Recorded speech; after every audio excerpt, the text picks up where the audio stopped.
No dia 11 de outubro foi quando a gente foi conhecer ele já para se apresentar como pais dele. A gente parou na frente do abrigo, a gente desceu do carro, a gente deu as mãos e ficou olhando pro portão. E a gente disse, atrás desse portão tá o nosso filho. A partir de agora, a nossa vida muda. No que o portão foi abrindo, a gente via a casa no fundo, assim, aquele sol forte. E no que o portão começou a abrir, ele já veio correndo. Aí ele veio, daí já pegou na minha mão e já disse, ô tia, esse aqui é meu pai, ó. Por que vocês não adotam uma criança também? Se Deus não quis me dar um filho, a resposta deles, né? Então eu também não quero filho dos outros. Para eles é filho dos outros. Nós viajamos 3.000 quilômetros para buscar eles. E vamos levar.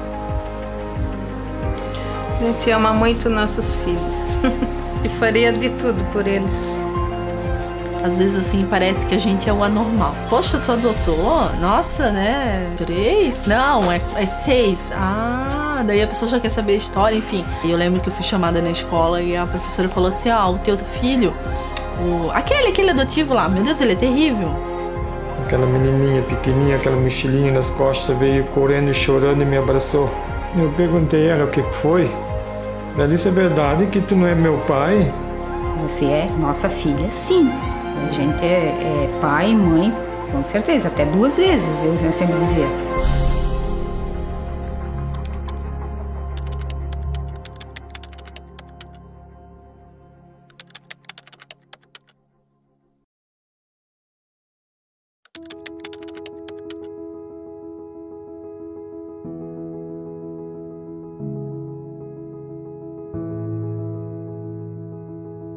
Eu e a Regina, a gente decidiu casar em 1991 e no começo assim da vida a gente constituía a nossa vida familiar sozinhos, né? Que a gente começou já desde o começo do casamento morar sozinho.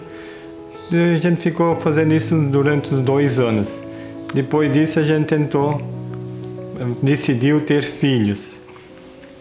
Daí que veio a preocupação, as coisas tudo, né? A gente tentamos, a gente não conseguia, né? De jeito maneira eu consegui engravidar e até que a gente daí fomos procurar ajuda daí.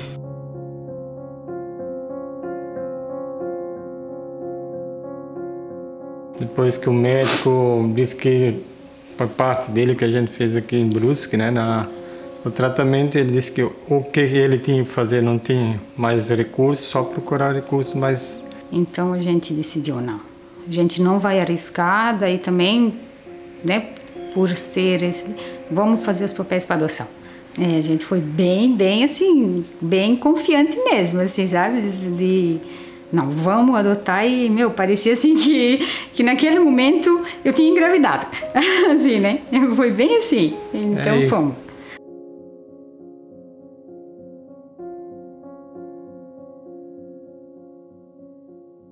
É 28 de abril, à tarde. O telefone toca e eu atendo a ligação. Ela se identificou como Conselho Tutelar de Rio Negro e ela falou que tinha uma criança, se a gente estava ainda disposto a adotar, né? E tinha uma criança lá para adoção.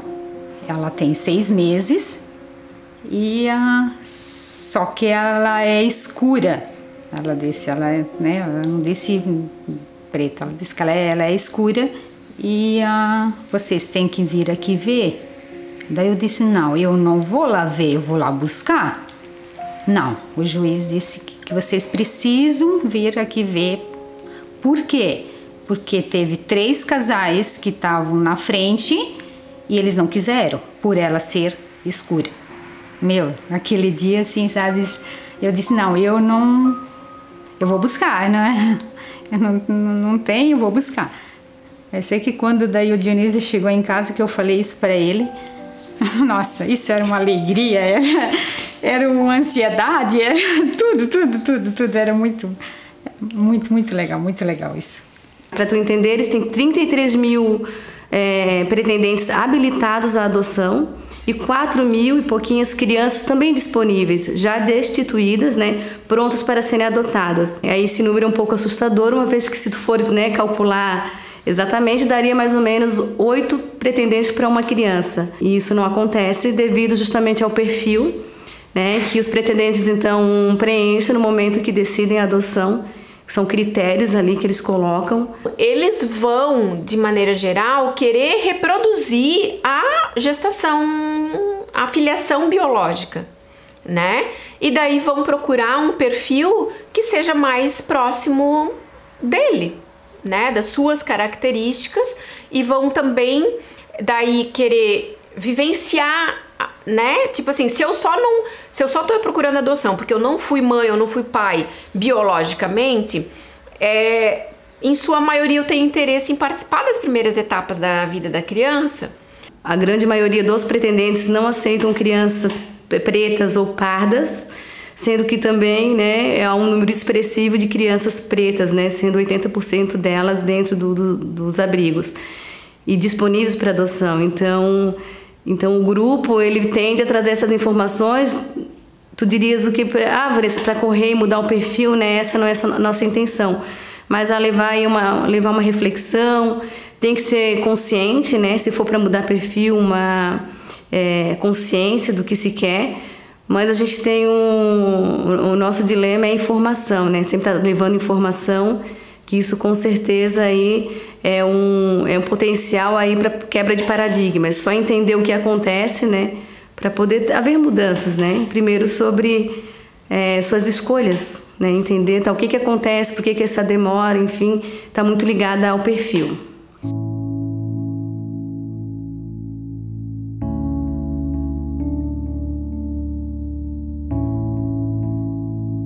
Chegamos lá, aí lá estava a pessoa que cuidava do abrigo, né, aquela senhora, e acho que tinha umas 5 crianças ao redor, assim, mas o que me chamou a atenção era a menina que estava no colo dela.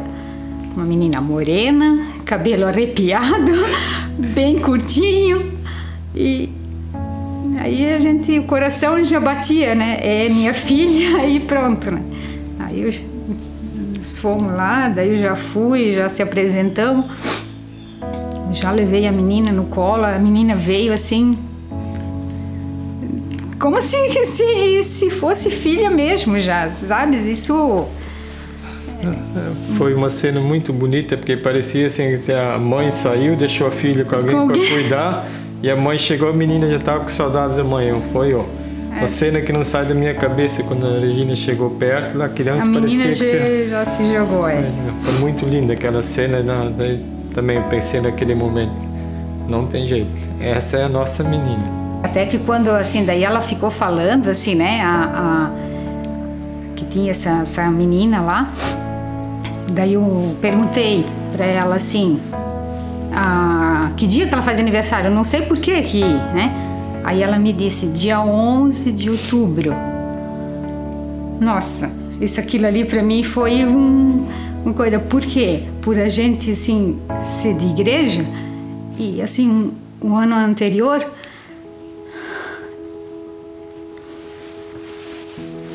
eu tinha pedido para Nossa Senhora. Eu tinha pedido para ela que a gente queria, né, assim, tanto um filho. Daí, se fosse da vontade dela, para ela conceder isso para a gente, que a gente tava tanto tempo tentando. E aí, e quando ela me disse dia 11 de outubro, e ela é morena, eu pensei, pronto, tá ali a explicação. Então, um dia de chuva, muita chuva. Aí a gente... Tarde da noite, já chegamos, acho que era às 9 e pouco, quase da noite, em casa, até 10 horas.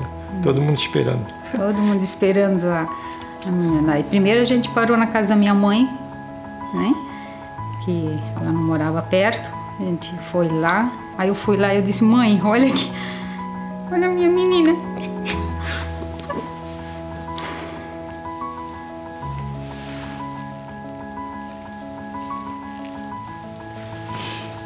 todo mundo ficou feliz. Meu pai, a minha menina veio. Todo mundo recebeu ela muito bem. Porque pela parte da minha família também, todos estavam ansiosos, esperando de noite quando chegamos em casa. Todo mundo ainda veio ver naquele dia ainda. Queriam ver a nossa moreninha, né, que veio, né?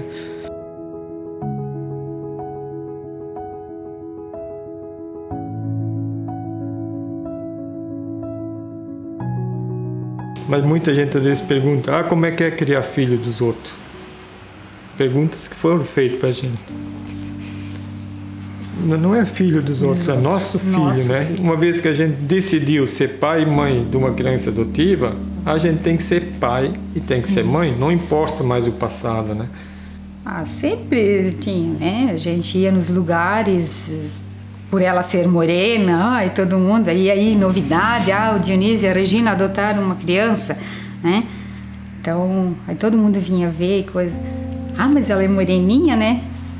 Daí quem não sabia, mas ela é adotiva, porque ela é morena, vocês são mais claros. E eu não gostava muito. Eu dizia, ela é minha filha, né? Eu sempre assim olhava sério para a pessoa e dizia, ela é minha filha. Pegar filho dos outros para criar. Pronto. Eles achavam assim que tem que pegar filho dos outros para criar. Eles não via isso como um ato de amor, de carinho, tanto dos dois lados, né? Como da criança, como da família, né? Daí a mente das pessoas pegaram os filhos do outro para criar. Eu ficava até brava, assim, às vezes. Eu ficava assim, triste, assim, com as pessoas que vinham e falavam isso. Às vezes ela vinha, assim, ela dizia, que na escola falava coisa, né? Que ela não é nossa filha, coisa. Eu sempre dizia para ela, você é nossa filha, sim, tá? E a gente é pai e mãe, com certeza, até 2 vezes, eu sempre dizia, né? Que não era para ela dar importância para isso, porque ela era nossa filha, sim. Até tem um fato ali que me marcou bastante também, que raramente eu buscava ela na escola, porque por causa do meu horário de trabalho, né? A Regina sempre levava e buscava, né? E um dia, não sei o que deu, eu estava em casa, a Regina disse, já que tu não tens oportunidade de ir lá na escola buscar ela, não queres ir lá hoje pegar? E eu fui buscar. Eu não sei porque justamente naquele dia, daí quando estava ali no portão esperando, aquela menininha pequenininha, aquela mochilinha nas costas, veio correndo e chorando e me abraçou.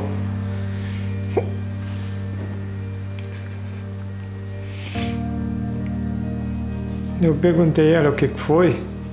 Ela disse, é verdade que tu não é meu pai? Que minhas amigas estão falando que tu não é meu pai, que eu sou escurinho e tu é branco, daí eu não posso ser tua filha. Daí eu só olhei e perguntei para ela assim, pensei, meu Deus do céu, o que eu vou responder para essa menina agora para isso não machucar ela, né? Daí eu perguntei assim, o que tu achas, eu sou teu pai? Eu não, tu és meu pai, então não importa o que os outros dizem, eu sou teu pai e tu és minha filha. Daí ela me abraçou, chorou, a gente veio para casa e falei para minha esposa, a gente foi trabalhando isso na cabecinha dela, né? Que não importa o que os outros dizem, né? O que importa é que a gente sente como a gente se dá bem e ela sempre nos considerar como pai e mãe e a gente vai considerar ela sempre como filha, não importa a cor e não importa como é que foi. Sempre.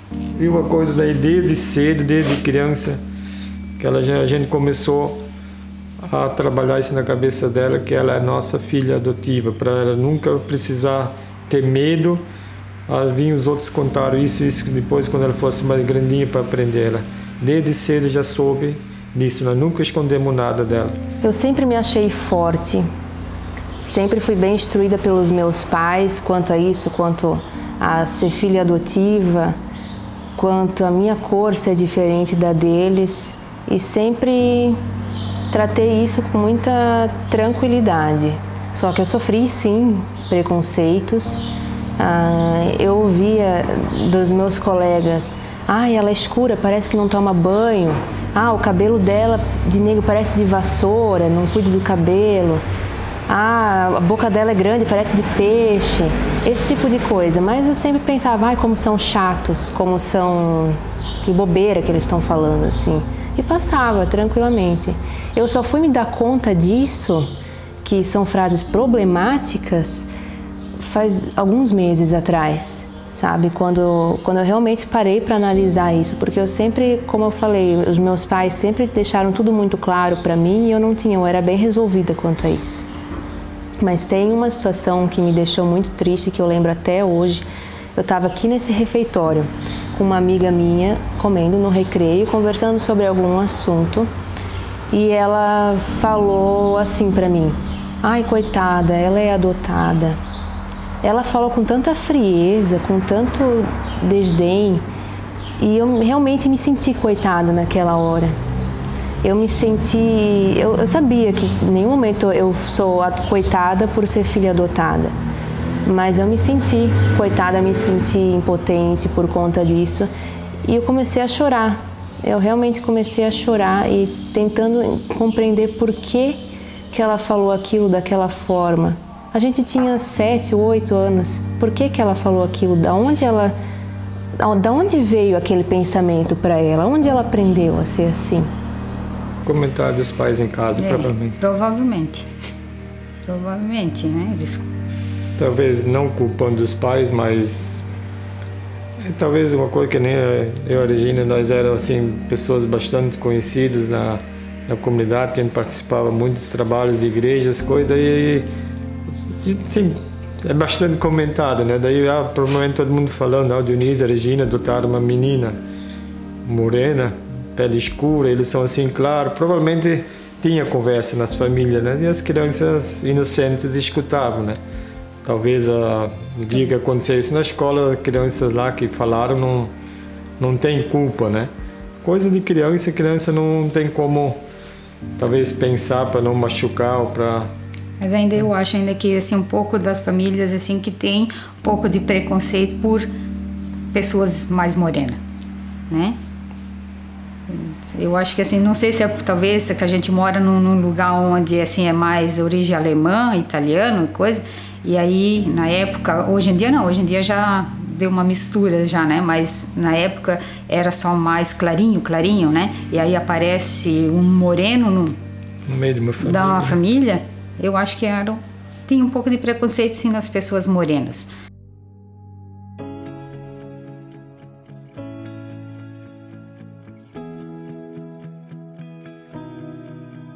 É um ato de amor, eu acho.